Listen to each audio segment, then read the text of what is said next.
तांबडं फुटायला लागलं आणि आम्ही निघाला आहो आमच्या प्रवासाला. लागला आहे टोल नाका. चला मंडळी जरासं थांबूयात आणि सूर्योदयाचा आनंद घेऊयात. आपलीच गाडी. हो हो अशोक जरा सावकाश. आता मी आहे इंद्रगड मध्ये आणि तुम्हाला इंद्रगड कसा आहे तो दाखवतो.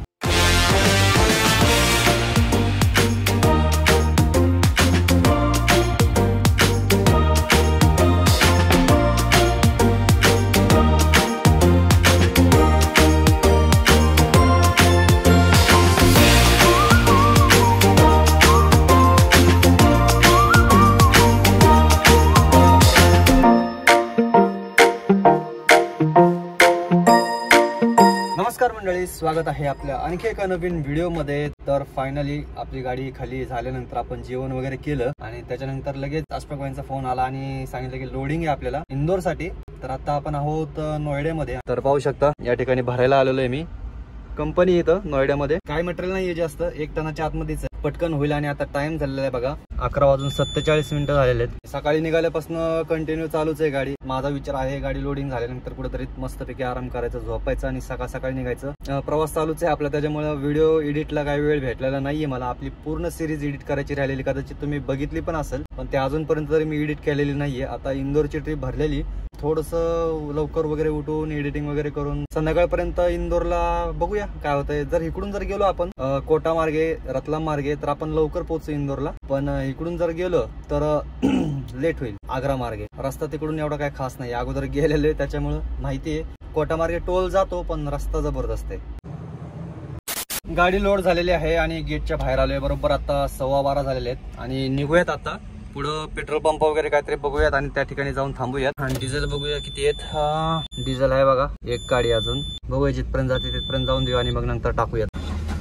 चला स्वामी निघूया. काच वगैरे क्लीन करायचे आता पुढेच करेल, कारण की पाणीच नाही राहिलं गाडीमध्ये शिल्लक. काय बॉटल वगैरे घेईल सध्या तरी, एवढं 1-2 तास चालवल मी गाडी, त्याच्यानंतर नाही. मंडळी निघालोय कंपनी पासून आणि आता आपण बरोबर ग्रेटर नोएडा पाशी आहोत. अगोदरचा जो प्रवास केला होता आपण, नोएडाला आलो होतो, तो अनुभव खूप उपयोगी पडला मला. कारण की आता जे GPS वरती दाखवत होतं ना मला, ते त्याच मार्गे दाखवत होतं, दिल्ली मार्गे. दिल्लीमध्ये बॉर्डर क्रॉस करून पुन्हा असं या ठिकाणी यायचं एक्सप्रेसवेला, नॅशनल एक्सप्रेसवेला. मग ते एक फायदाच झाला मला, तो अनुभव मला मिळाला की आता डायरेक्ट मी ग्रेटर नोएडामधून पलवल मार्गे त्या रस्त्याला लागणार आहे. तेव्हाचा जो लॉंग कट झाला होता माझा, तो काही वाया नाही गेला. बराचसा अनुभव आलाय मला त्या गोष्टीमधनं की ह्या क्षेत्रामध्ये कोणत्या गोष्टीची काळजी घेतली पाहिजे. एकदम पहिलेच ट्रिपला खतरनाकवाला अनुभव आला. नोएड्यामध्ये दिवसा एवढं ट्रॅफिक असतं ना, विचारूच नका. जेवढं रात्रीचं आपल्याला सिटीमधनं बाहेर पडता येईल ना, तेवढं बाहेर पडून घेऊयात आणि नंतर मग उद्या सकाळी निवांत एक्सप्रेसवेनी प्रवास करूयात. पाणी बॉटल घ्यायची, तेच बघतोय मी. बरीचशी गडबड चालू होती, गाडी थांबली नाही बरं का आपली. सगळ्यांच्या प्रयत्नाने म्हणजे खतरनाक कनेक्शन झालेलं आहे आपलं. खरंच गाडी थांबली नाही. थांबलो होतो मी बरोबर का तिथं ट्रान्सपोर्टला जाऊन थांबलो होतो मी गाझियाबाद मध्ये, पण लगेच आपल्या अशफाक भाई असेल, रवी दादा असतील, कॉन्टॅक्ट चालू लगेच. आणि आपले डोंगरे दादा पण आहेत, 2 डोंगरे दादा आहेत. एक आहे कराडचे, एक आहे संभाजीनगरचे. बाकी जे कनेक्शन झाले ना मित्रांनो युट्यूबमुळं, परिवार तयार झाले ना, खरंच राव म्हणजे काय बोलावं, काही समजत नाहीये. कारण की नवीन माणूस जर असला असता ना, डायरेक्ट एकदमच ट्रान्सपोर्ट मध्ये आला आणि त्याला काहीच माहित नाही. भावानो सध्याच्या काळामध्ये लय कठीण परिस्थिती, लय म्हणजे लय. एवढी लोक एवढी फ्रॉड झालेत ना, खतरनाक वाले. त्याच्यामुळं जेव्हा पण गाडी भरचाल ना, खात्रीशीर ट्रान्सपोर्टवाल्याकडनं गाडी भरा, एवढंच सांगेल तुम्हाला मी. बाकी काय सांगणार नाही सध्या मी. चला प्रवास एन्जॉय करूयात मस्त. ह्या गोष्टी होतच असतात आयुष्यात, चढ उतार असतातच आणि ह्याच्यामधूनच माणूस घडत असतो, शिकत असतो, अनुभव येत असतो. फक्त एवढंच आहे की जास्त नुकसान होण्या अगोदर शहाणं व्हावं, बस एवढं समजलंय मला. मंडळी 2 पाणी बॉटल घेतलेल्या आहेत, कारण की एक एक्स्ट्रा असावी, पुन्हा लागली रात्रीची तर टेन्शन नको. चला आता काय टेन्शन, आता फक्त डिझेल भरायचं आपल्याला. बाकी पाहू शकता रात्रीचं एवढं काय ट्रॅफिक वगैरे नसतं, त्याच्यामुळे आपण कव्हर अप करून घेऊयात. आता आपण लागलोय ईस्टर्न पेरिफेरल असं काहीतरी एक्सप्रेसवेचं नाव आहे. आणि हा डायरेक्ट आपल्याला पलवलच्या पुढे दिल्ली अहमदाबाद एक्सप्रेसवे त्याला कनेक्ट करतो. ह्या रस्त्याने आपण एकदम फास्ट, सुपर फास्ट जाणार आहोत.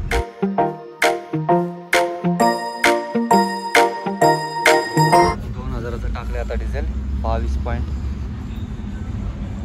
अरे अरे अरे रेट स्वस्त आहे या ठिकाणी.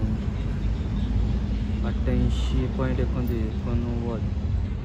2000चा डिझेल टाकलं होतं, पण आपण फुलच करून घेतोय कारण की डिझेल आहे 88.5 रुपये आणि जर राजस्थानमध्ये टाकलं तर तेच जाते 92 पर्यंत. त्यापेक्षा फुलच करून घेऊ ना, पण फुल करतोय. फुल डिझेल केलेलं आहे आणि ट्रिप 0 पण केलेलं आहे. 3117चं डिझेल वाचलेलं आहे. मला तर आता झोप लागली, त्याच्यामुळे विचार करतोय झोपावं जरा वेळ आणि मग नंतर प्रवास सुरू करावा.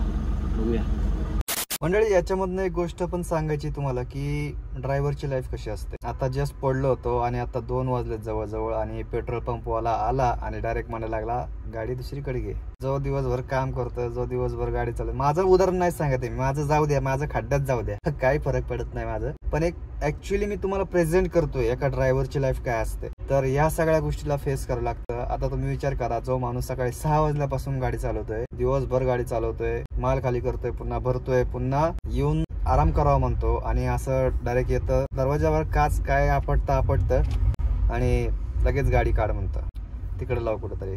आणि आता गाडी बसते बरं का, तुम्ही विचार करा, मोठी गाडीतून आरामशीर कव्हर होते, पण रिस्पेक्ट किती आहे कळालं का तुम्हाला. तर तुम्ही विचार करा, जर त्यांनी गाडी चालवली नाही, हा माल तिकडच्या शहरात पोहोचणार नाही, तिकडचा माल दुसऱ्या शहरात पोहोचणार नाही, काय होऊ शकतं जर ट्रान्सपोर्ट वगैरे सगळं बंद झालं तर. ते आता तुम्हाला वाटत असेल मी बोलतोय म्हणजे मी लयच कष्ट करतोय, मी लयच काहीतरी मोठं काहीतरी केलंय, तसं काय नाहीये. बट सांगतोय मी तुम्हाला की त्याच्या आयुष्यात काय काय प्रॉब्लेम्स असतात. ते तर असतंच, पहिली गोष्ट फॅमिली प्रॉब्लेम असू द्या, दुसरे कोणताही प्रॉब्लेम असू द्या, पण रस्त्याला सुद्धा भरपूर प्रॉब्लेम असतात त्याच्या आयुष्यात आणि बऱ्याचशा घटना होत्यात. ज्याला काही मदतीची गरज असेल मदत करा, बस एवढंच सांगेल. चला काढूयात गाडी, बघूयात पुढं कुठं थांबता येते का साईडला, नाहीतर मग डायरेक्ट NE4 ला जाऊन तिथं पेट्रोल पंप वगैरे आहे, तिथं पार्किंग वगैरे आहे, सगळी व्यवस्था, तिथं थांबूयात.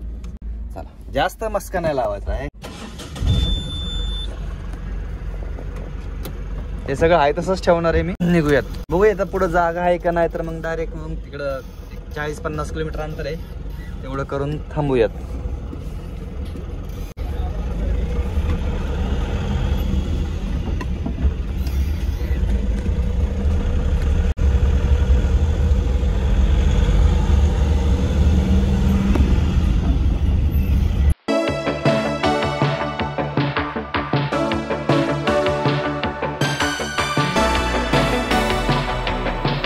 रेस्ट करूयात. पेट्रोल पंपावर ते पोहोचलोय आणि 3:30 वाजलेत. जरा पडतो, हिम्मत नाही आता, बस. सुप्रभात मंडळी, 7:30 वाजलेत. अयो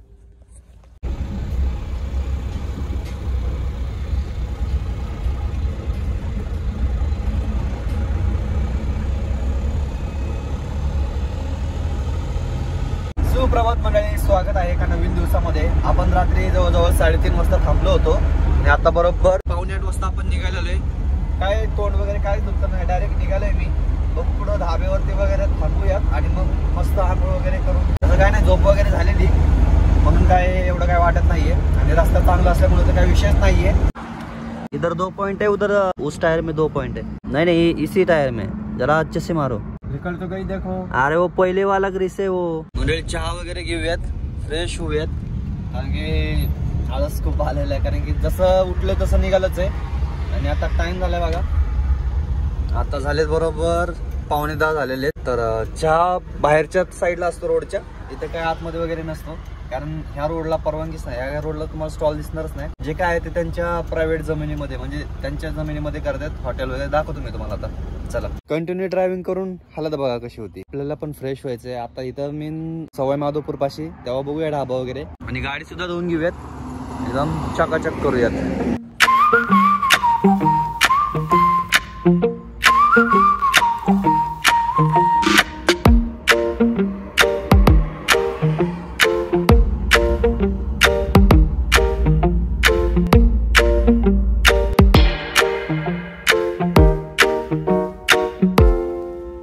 या ठिकाणी आपण गाडी लावलेली, या ठिकाणी पाहू शकता. मध्ये पुढे होती पण मागे घेऊन आलो, म्हणलं गाडी आपल्या डोळ्यासमोर असावी. आणि पलीकडे जाऊयात आपण नाश्ता करण्यासाठी. नाश्ता चहा वगैरे काय असेल ते घेऊयात आणि मग पुढे प्रवासाला सुरुवात करूयात.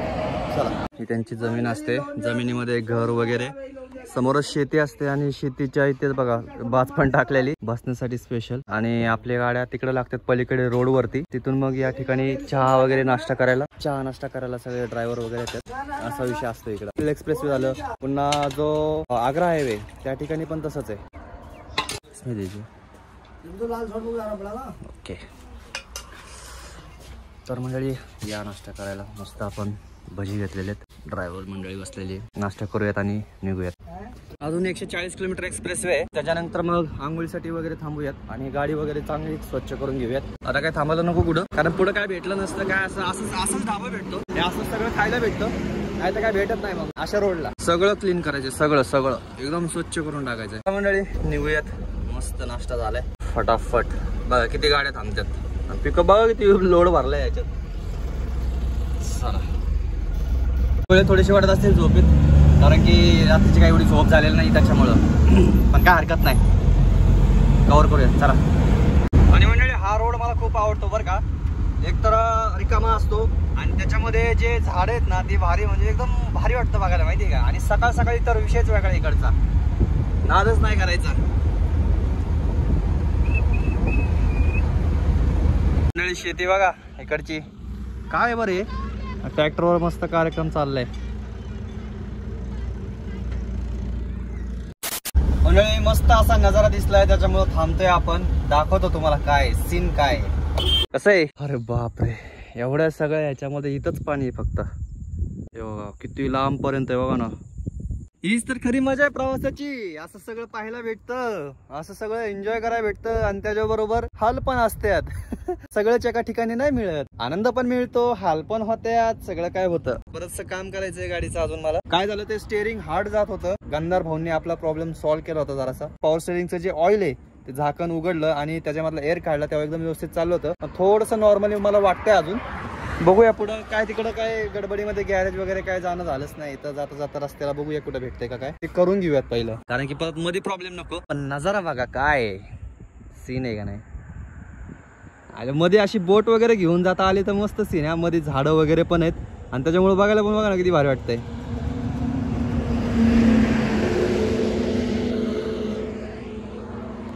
चला घेऊयात.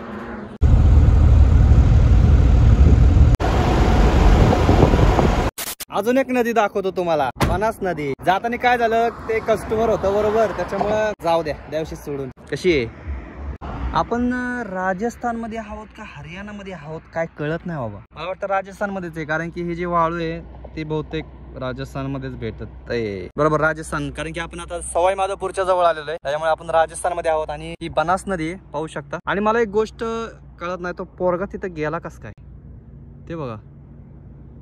इकडं पाणी, इकडं पण पाणी, इकडून पण पाणी, भारी आहे. अरे बाप, पूल हलतोय पूर्ण. आणि या ठिकाणी पण मासे पकडतात बरं का. हे बघा बारकी बारकी पोरं. गाडी ओके का ते पहिलं बघू द्या मला, नाहीतर पुढं प्रॉब्लेम व्हायला नको. Okay okay okay okay. बघा बघा बघा, तिकडून गेला होता, असा यायला लागला बघा तिथून मधून. एवढं खोल नाही म्हणजे पाणी आहे. आणि ही जी बनास नदी ना, ही चंबळ नदीची उपनदी आहे. आणि लगभग म्हणजे जवळजवळ 512 किलोमीटर हिची लांबी आहे पूर्ण. आणि हिचा जो उगम आहे तो आहे, आणि हिचा जो उगम आहे तो आहे कुंभलगड.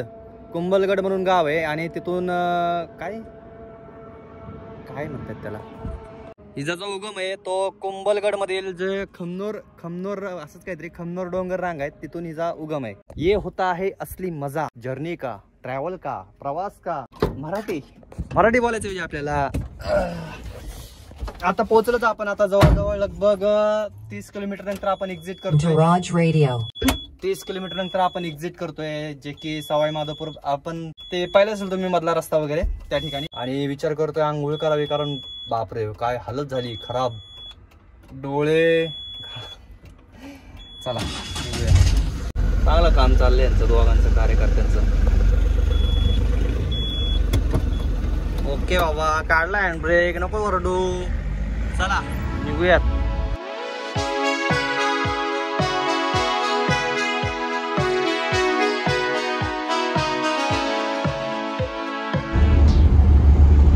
भावांनो, ऍक्सिडेंट बघा कसला खतरनाक झालाय.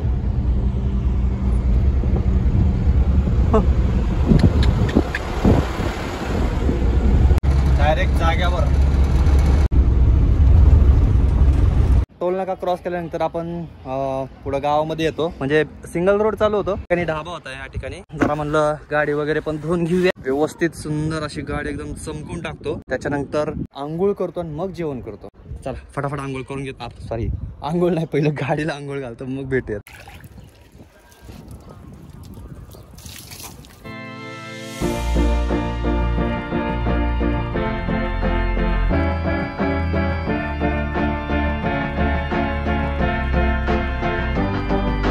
मंडळी गाडी वगैरे धुवून झालेली आणि आता मस्त असं जेवण करूयात. कारण की पाहू शकता गाडी पण एकदम चकाचक झाली आणि मी सुद्धा एकदम चकाचक झालो. आंघोळ वगैरे मस्त केलेली. जेवण करूयात चला.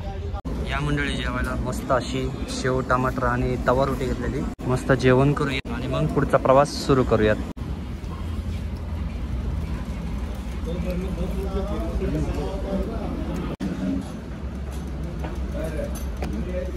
आणि शेवटी एक ताक घेतलं. छाछ मस्त होतं. आणि आता निघूयात. गाडी पण एकदम व्यवस्थित झाली. थोडस अजून एक फडकं मारूया.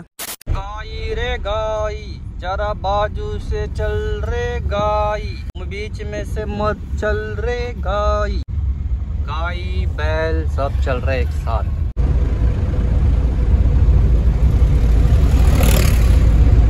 आता मी आहे इंद्रगड मध्ये आणि तुम्हाला इंद्रगड कसा आहे तो दाखवतो. बघा कसा आहे, दिसला का? सही आहे ना? आता आपल्याला काय थांबता येणार नाहीये. चालू आहे का नाही ते पण माहित नाही. माहिती का असा विषय. जायला पण काय नाही, पण चालू आहे का नाही ते माहित नाही आपल्याला. जाता येते का नाही. ना काय सीन दिसतोय.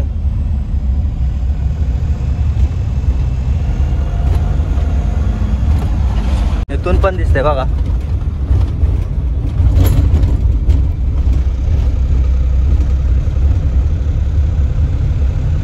डोळे झाकायला लागले होते त्याच्यामुळे म्हणलं जरा थांबूया. चहा असेल तर चहा घेऊ आणि मग प्रवास करू. काहीच नाही वाटतं इथं. एवढी मेहनत करून गेलो तिकडं पण दुकान बंद आहे. सवय नाही राहिली ना त्याच्यामुळं होतं असं कधी कधी.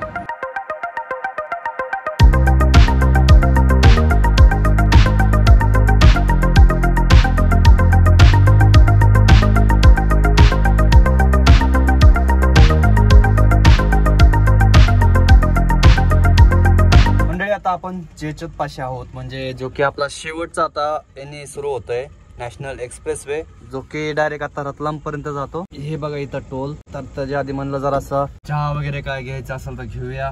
झोप पण लागायला लागली होती. म्हणलं थोडासा आराम करायचा असेल तर आराम करूया. कारण की एकदा लागला हायवेला की मग आरामाचा विषयच नाही. मग डोळे बघू शकता कंटिन्यू आपली सकाळपासून ड्रायव्हिंग चालूच आहे. थोडंफार मध्ये काय गाडी वगैरे जेवण तेच आराम तर काहीच झाला नाहीये. त्याच्यामुळे शक्यतो आराम करूशी वाटतोय मला. थांबूया जरा चहा वगैरे घेऊया आणि मग ठरवूया. हॉटेल श्रीरामला थांबले बरोबर. मंडळी सिच्युएशन अशी झाली की झोपलं तर झोप पण लागा नाही आणि भूक पण लागा नाही. आणि मी अलीकडेच थांबलेलो. मी काय हायवेला गेलेलो नाहीये. कारण की जवळजवळ 200 किलोमीटरचा हायवे आणि जर वरती एकदा चढलं तर 200 किलोमीटर गाडी चालवावी लागेल. आणि आपण पहाटेपासून गाडी चालवतोय. म्हणजे सकाळपासून गाडी चालवते. 3:30ला झोपलेलो आणि सकाळी 7:30 पावणे 8ला निघालो होतो. त्याच्यामुळे गॅरंटी कमी आपली की 200 किलोमीटर जाईल. त्याच्या अगोदर शान व्हावं. इथंच थांबलोय. चहा पिलो तिथं. म्हणलं गाडी नको करायला. वेळ आहे तर एडिट तरी करून घेऊ. एडिट करून घेतो ब्लॉग. झाला एखादा तर झाला म्हणजे तुम्हाला पाहायला तुम्ही पाहिलंच असेल. मग जेवण वगैरे करून मग इथंच थांबेल आणि सकाळी वाटलं तर निघाल. बराच वेळ झाला बसलो. व्हिडिओ वगैरे एडिट करून घेतला. आता भूक लागलेली तर जेवण करून घेऊयात. या जेवण करायला. सकाळी आपण खाल्ली होती ती होती तिखट शेवभाजी होती आणि ही जी आहे ही आहे दुधातली शेवभाजी. तर एवढाच फरक आहे फक्त, बाकी काय नाही. आणि घीवाली रोटी घेतलेली. दुसरं जास्त काही ऑप्शन नाही आहे त्याच्यामुळं हेच आहे. तर या मस्त जेवण करूयात आणि मग ठरवूयात काय करायचं. जायचं का थांबायचं बघूया.